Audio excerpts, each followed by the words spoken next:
Let's get this right in the open. These two cars do not compete. The Mercedes-Benz GTC next to me competes more or less with the Porsche 911 Carrera, but because this is TFL, we're going to mash them up anyway, and that is coming up right now.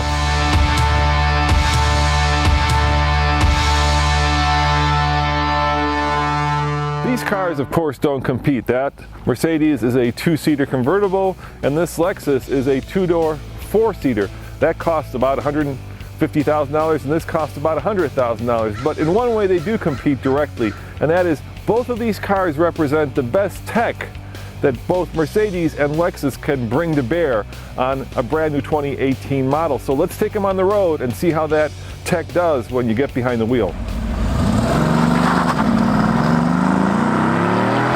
This car has so much tech, it would take me a 20-minute review to go through it all. I have not one, not two, but in fact, 5 different drive modes. I can customize pretty much everything from where the car shifts, to how firm the suspension is, to how heavy the steering is. I have an active differential, but the thing that I like the most out of all that is this button right here. And that changes the exhaust note. So I get that. That is what brings this car alive. Okay, I love the air scarf as well that is wafting warm air across my neck. So on this chilly Oregon morning, I am entrenched. I am surrounded by leather and warm flowing air. How could you not love that? Now that is a serious AMG power plant under the hood.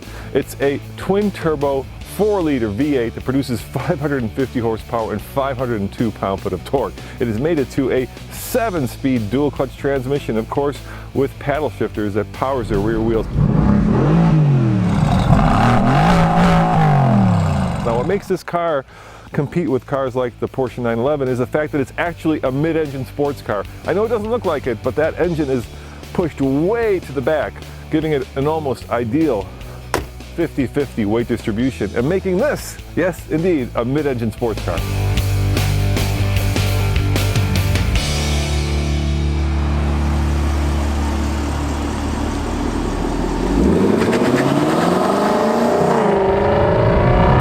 Now whether you love or hate that massive spindle grille on the front, you have to admit that it does make a statement. And I think that statement, at least Lexus would say, is that I have arrived. I've made it. I've been successful. Everything in here is just exquisite. There is nothing that you look at or touch or even smell that feels in the least bit inexpensive or not thought through. Lexus has gone to a lot of trouble to make this car into that finely honed Armani suit, and I think they've succeeded. Unlike the Mercedes, the Lexus has no turbos. This is a straight up 5-liter that produces 471 horsepower and 398 pound-foot of torque. Also, unlike the Mercedes, this has not a 7, but a 10-speed automatic transmission which powers the rear wheels. And the rear wheels actually do steer in this car, which is pretty tricky. If you're a fan of Star Wars, then you'll understand this analogy. If you're not, well, I guess too bad, because I'm going with it anyway. This is more the X-Wing fighter. It's all kind of intersecting lines, sharp edges, and this is more of a TIE fighter. It's more round, it's more curvy. They're both interesting, just interesting in very different ways. Dynamically, this car really does have a dual personality. In comfort mode, it'll cruise all day long like it's more luxurious Mercedes SL stablemate. But you dial this puppy up to sport or sport plus mode or race mode, and now you're talking a car that will take it across America or to the nearest racetrack with the best that Mercedes has to offer. But let's give it a little bit of the beans. Oh!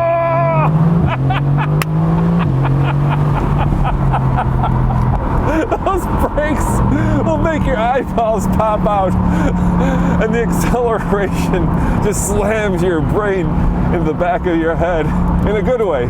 But even though I do enjoy all the perks that it has to offer, it is not perfect. There are a few small issues that I would dearly love to change. The styling is growing on me, but I'm not sure what it's going to be like 10 years from now. It may get dated very quickly. There's so much technology jammed into every nook and cranny of this vehicle that you can feel the weight every time you make a turn. That doesn't mean that it's not athletic, but it's athletic in more of a football player kind of way and less of a ballerina. It's not going to tippy-toe around these corners. More likely it'll just ball through them.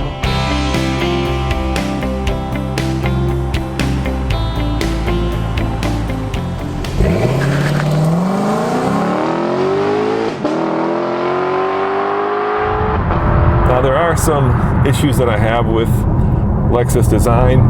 When it works, it's absolutely stunning, but when it doesn't work, it feels a little old, a little stodgy, a little dated. But that engine note, that just brings this car to life. Let's talk about the drive modes. We have Sport, Sport Plus, and of course we have Comfort mode. With a lot of cars, when you change it from, let's say, Comfort to Sport Plus, you get fancier lights, but really the car still feels the same. With both these cars, there is a remarkable change of character that happens.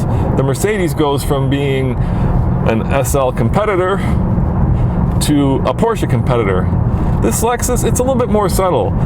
It's more of a grand tour than it is a pure canyon carver, and this is why we're doing a mashup review, because let's face it, this is more of a car to take across country than it is to go and take to the racetrack on the weekend. You know, Lexus has been trying to elevate its game to keep up, or in some cases surpass the German competition, and they've been doing it by, in essence, building very similar cars to what the Germans offer. But with this car, they've taken a very different approach to luxury. It's much more Asian.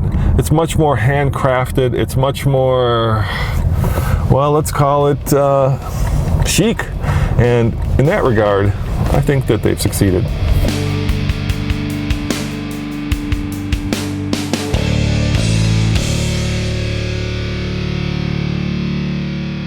So the question is, which car would I buy? Would I get the twin turbo or would I get the traditional normally aspirated V8? And you know what?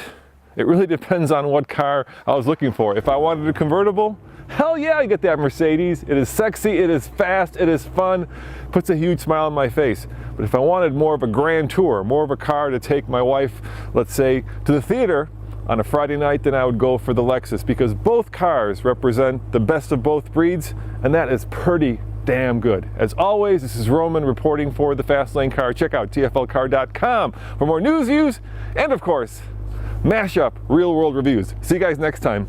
I'm gonna drive, I just don't know. They're both so good.